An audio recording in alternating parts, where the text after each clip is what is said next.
bikin PR, Kak. Beto mau main dulu, main handphone. Beto udah selesai PR-nya.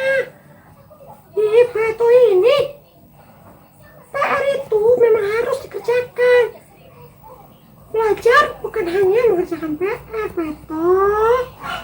Baca bukunya, ulang-ulang pelajarannya, biar kamu pintar. Beto ini, kamu tahu penting sekali lo belajar biar kamu pintar. Jangan main handphone aja. Halo Peti dan Peto, ada apa ini? Ini Kak, Beto tadi habis main handphone, dia nggak belajar. Loh, sekarang kan kita mau mendengarkan firman Tuhan. Kenapa ada ribut-ribut? Mau tidak? Kita kan lagi ibadah sekolah minggu. Oh iya ya Kak, Kak Peti lupa. Makanya ya kan adik-adik. Shalom adik-adik. Kita sekarang waktunya mau mendengar firman Tuhan ya, Peto dan Peti. Mau kan? Mau Kak. Kalau begitu, ayo kita berdoa dulu. Sebelum berdoa, mari persiapkan dirinya. Lipat tangannya, tutup mata, kita sikap berdoa yang baik dan benar. Kami bersyukur Tuhan buat pagi hari ini, Engkau masih memberkati kami. Engkau bersama kami Tuhan dalam ibadah sekolah minggu kami ini. Walaupun masih online dari rumah masing-masing, kami percaya Engkau hadir di tengah-tengah kami masing-masing. Berkati kami supaya kami boleh memahami setiap ajaran firman Tuhan dan kami boleh melaksanakannya dalam kehidupan kami sehari-hari. Dalam nama Tuhan Yesus kami berdoa. Apa kabar? Kakak harap semua dalam keadaan sehat ya. Ya puji Tuhan, kita kembali diizinkan untuk beribadah sekolah minggu online. Walaupun masih dari rumah, tapi kita percaya Tuhan Allah masih tetap bersama dengan kita, menyertai kita semuanya. Adik-adik, kali ini kakak ditemani oleh Peto dan Peti. Halo Peto, Peti. Halo Kak. Halo Kak. Iya, tadi adik-adik kakak mendengar Peto dan Peti ada ribut-ribut, debat mulut mereka. Kita tanya dulu ya, kira-kira mereka itu kenapa? Peto, Peti, kalian tadi kenapa? Ini Kak, tadi Beto asik main terus, dia nggak mau belajar. Dia bilang belajarnya nanti aja karena sudah bikin PR. Oh begitu. Ya Peto. Iya Kak, kan Beto udah bikin PR. Lagian kan nanti bisa lanjut lagi belajarnya. Begitu. Peto dan juga Peti. Iya benar, belajar itu penting. Ya, kebetulan renungan untuk kita saat ini adalah mengenai pendidikan. Kalian mau dengar? Mau Kak. Adik-adik mau dengar? Ya. Adik-adik yang kasih Tuhan Yesus Kristus, tema untuk minggu kita hari ini adalah Aku mau terima didikan yang benar. Yang diambil dari Amsal 22 ayat 6. Adik-adik buka Alkitabnya yuk, kita baca bersama-sama. Begini bunyi firman Tuhan.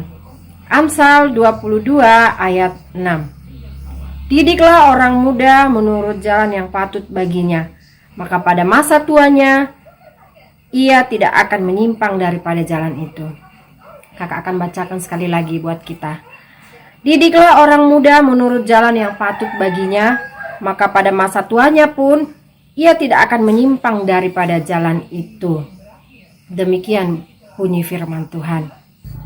Adik-adik yang terkasih dalam nama Tuhan kita, Tuhan Yesus Kristus, Allah melalui Raja Salomo sebagai penulis kitab Amsal ini ingin mengingatkan pada orang tua agar mengajari anaknya sedari kecil, sedari masih muda, tentang hal-hal yang baik, yang benar, serta berguna untuk masa depannya. Pendidikan atau pengajaran itu sangat perlu. Mengapa? Karena apa yang diajarkan di masa kecil itu akan berpengaruh untuk masa depannya nanti, untuk masa tuanya nanti. Didikan seperti apa yang diterima di waktu masih kecil atau di waktu masih muda akan menjadi penentu di masa depannya, masa tuanya. Itulah mengapa kita, adik-adik, perlu belajar, perlu menerima didikan. Harus baik, harus senang hati menerima didikan. Kakak mau bertanya, apakah ada orang begitu lahir sudah bisa langsung berbicara? Tentu tidak. Apakah ada orang begitu lahir sudah langsung bisa berjalan? Tentu tidak ada.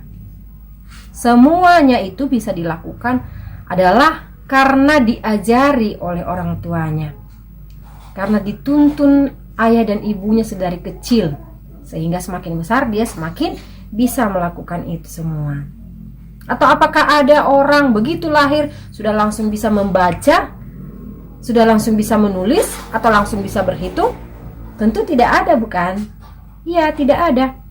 Semuanya bisa dilakukan karena mendapat ajaran atau didikan. Kita bisa membaca, berhitung, dan menulis itu karena ada Bapak Ibu guru di sekolah yang mengajari kita. Lalu apakah ada orang yang tanpa diajarkan atau tanpa mendengar bisa mengetahui mana yang baik dan tidak baik yang untuk dilakukan? Tidak ada. Apa ada orang atau apakah kita mengenal Tuhan Yesus, mengenal kasih-Nya, pengorbanannya tanpa ada yang memberitahu kepada kita, tanpa kita mendengarkan pemberitaan Injil atau firman Tuhan? Tentu tidak. Semua itu adalah karena kita diajari, karena kita mendengar didikan atau kita mendengar pemberitaan Injil dari guru sekolah minggu, dari pendeta, atau bahkan dari orang tua kita. Nah, itu adik-adik semua adalah karena proses belajar. Lalu bagaimana Kak sikap kita terhadap didikan tersebut? Kita harus dengan senang hati menerima didikan itu. Kita harus sungguh-sungguh, harus fokus, harus terbuka hati kita untuk menerima didikan itu, untuk mendengar, untuk melakukan proses belajar tersebut. Jangan dengan bersungut-sungut atau jangan karena terpaksa. Supaya apa? Supaya apa yang kita dengarkan itu, supaya apa yang kita pelajari itu bisa lengket, melekat di dalam hati, sehingga bisa kita jadikan pedoman untuk hidup kita. Ya, adik-adik yang di rumah, tidak ada yang bisa langsung pintar tanpa proses belajar, tanpa menerima didikan. Nah, itulah arti penting pengajaran atau pendidikan itu. Sikap kita harus dengan senang hati, harus dengan terbuka hati, harus sungguh-sungguh kita menjadikan itu sebagai pedoman. Percayalah adik-adik, selama didikan dan pengajaran yang kita terima itu tidak bertentangan dengan firman Tuhan, itu akan menjadi bekal terbaik kita di masa depan. Kemanapun kita pergi, kemanapun kita melangkah, kita akan bisa menjalani, kita akan berhasil di dalam Tuhan. Tapi seperti yang kakak katakan tadi, kita harus tetap berpegang pada perintah Allah yang tertulis di dalam Alkitab. Nah, adik-adik yang di rumah, itulah pentingnya menerima didikan. Jangan bosan-bosan, jangan bersungut-sungut. Semoga apa yang sudah diajarkan kepada kita, didikan-didikan yang kita terima, itu menjadi pedoman terbaik dalam hidup kita. Amin, mari kita berdoa. Terima kasih Tuhan Yesus buat firman-Mu yang baru saja kami dengar. Berkati kami Tuhan supaya kami bisa menerima didikan dan nasihat serta ajaran-ajaran baik dari orang tua kami, dari guru-guru kami, dari guru sekolah minggu ataupun pendeta atau dari siapapun yang bisa menjadi bekal di masa depan kami. Berkati dan mampukanlah kami. Terima kasih ya Tuhan Yesus. Dalam nama-Mu kami selalu berdoa dan mengucap syukur. Amin.